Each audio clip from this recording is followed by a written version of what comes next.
Assalamualaikum warahmatullahi wabarakatuh. Ini adalah video yang ketiga dari materi yang kedua dengan pokok bahasan CIO Celebrity.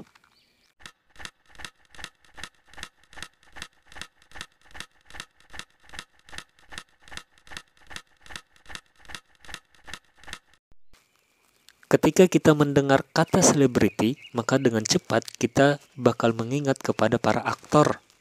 Misalnya, aktor drama Korea atau bintang olahraga, seperti halnya pesepak bola Lionel Messi atau Cristiano Ronaldo, dan musisi misalnya. Nah, beberapa CEO perusahaan seperti Bill Gates, Oprah Winfrey, Donald Trump ini juga bisa kita katakan atau bisa menempati status sebagai seorang selebriti. Kalau di Indonesia misalnya contohnya adalah Sandiaga Uno atau Bob Sadino. Nah, CEO selebriti ini sebenarnya bukanlah fenomena baru.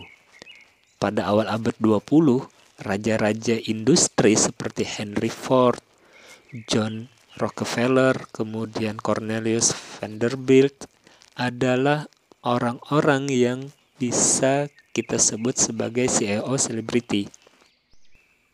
Namun, di era media massa yang instan pada saat ini, yang namanya CEO selebriti ini semakin lazim dan terlihat.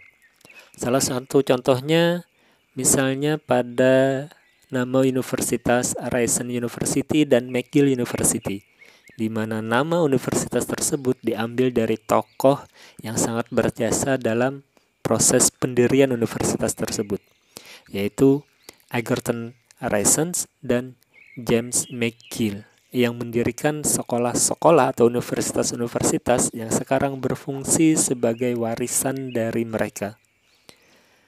Nah, pada dasarnya terdapat beberapa keuntungan dan beberapa kerugian ketika kita atau sebuah perusahaan memiliki CEO seorang selebriti. Salah satu keuntungan jika perusahaan memiliki CEO seorang selebriti adalah dia berfungsi sebagai aset tidak berwujud bagi perusahaan dan dapat meningkatkan peluang yang bisa dimanfaatkan oleh perusahaan. Mempunyai CEO seorang selebriti ini dapat meningkatkan harga saham, meningkatkan citra perusahaan, dan meningkatkan moral karyawan dan pemangku kepentingan lainnya.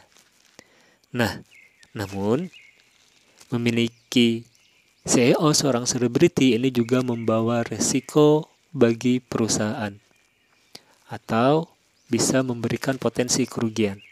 Salah satunya adalah meningkatnya perhatian pada perusahaan melalui CEO-nya ini bisa membuat kesenjangan antara harapan masyarakat dan pemangku kepentingan lainnya tentang kinerja perusahaan dengan kinerja aktualnya atau realitasnya.